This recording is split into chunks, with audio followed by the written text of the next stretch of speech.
79, if he survives prison that long. This is so painful. It's painful for Leonard and his family, and for all of us who have worked so long and so hard for his freedom.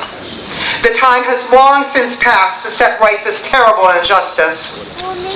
Now, maybe there are some people here who do not know who Leonard Peltier is. It's not as though Fox News or CNN are talking about him or other political prisoners such as Mumia or the Cuban Five. That's right. Leonard Peltier is a native political prisoner, father, grandfather, American Indian movement warrior, and artist who has been unjustly imprisoned by the United States since 1976 for a crime that he did not commit.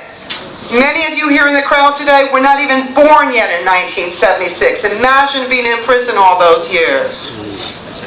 The FBI falsified evidence and withheld exonerating evidence in order to imprison him under these frame-up charges, yet no court will give him a new trial or release him.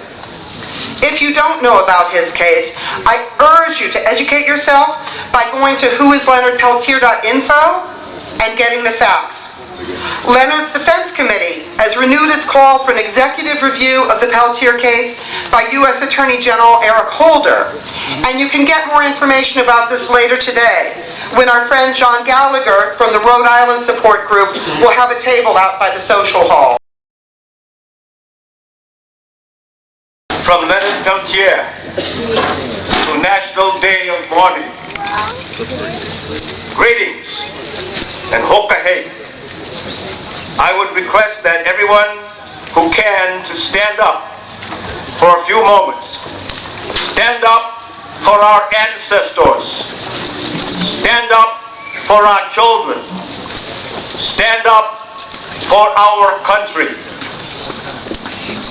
To the United American Indians of New England, your supporters, and people of conscience everywhere, what a great day this is.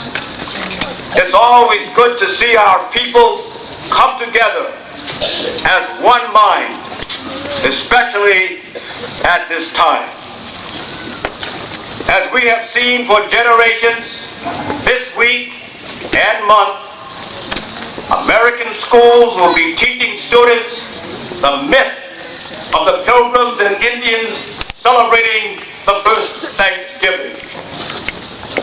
Children will be cutting out paper headbands and woo-wooing as they think Indians do, never thinking about the real Indians who suffered as immigrant onslaught, or the Indians, or are the Indians still here?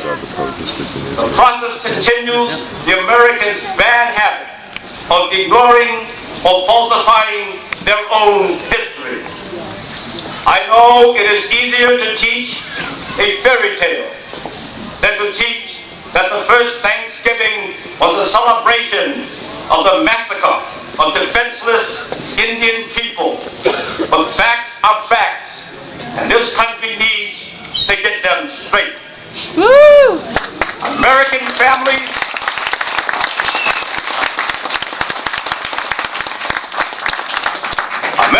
families will be gathering and eating too much turkey and watching football. oblivious to an ongoing struggle of American Indian sovereignty and self-determination. While it's always a good idea for people to come together and celebrate, we Indians offer a caution. Those who forget their history are doomed to repeat it or have it righteously inflicted upon them. So, overeaters, beware. You never know when your wars, your bigotry, your poisons, your whole legacy will come back to haunt you.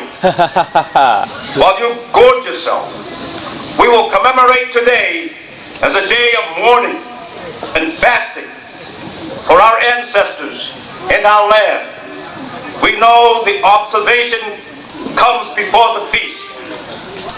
As an activist and political prisoner here in the land of the free, I respect and support the mission of the United American Indians of New England.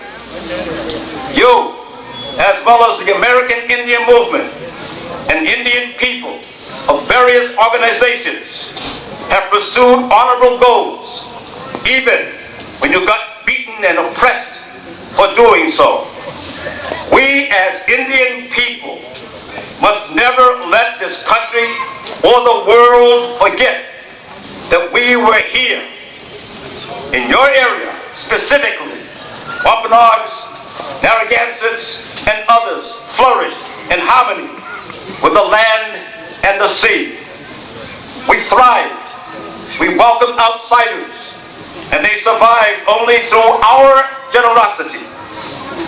For our troubles, we suffered unjust wars, had our lands stolen, received disease-infested blankets, and continue to experience treaty violations.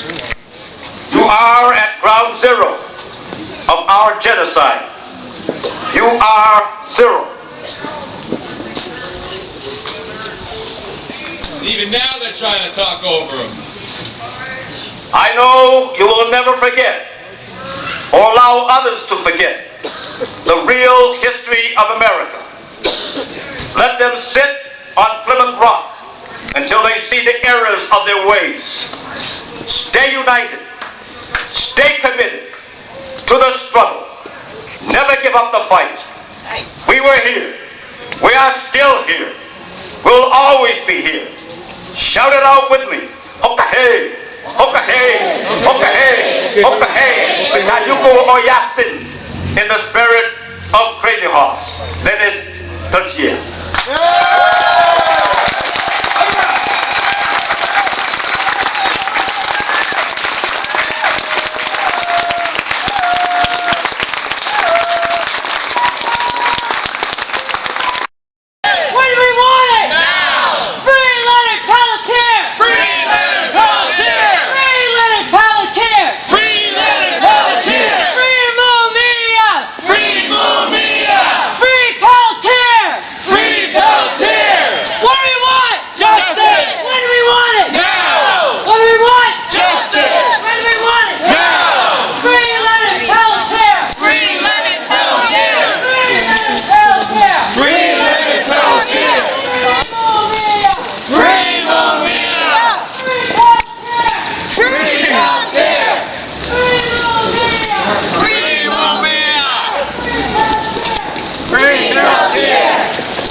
No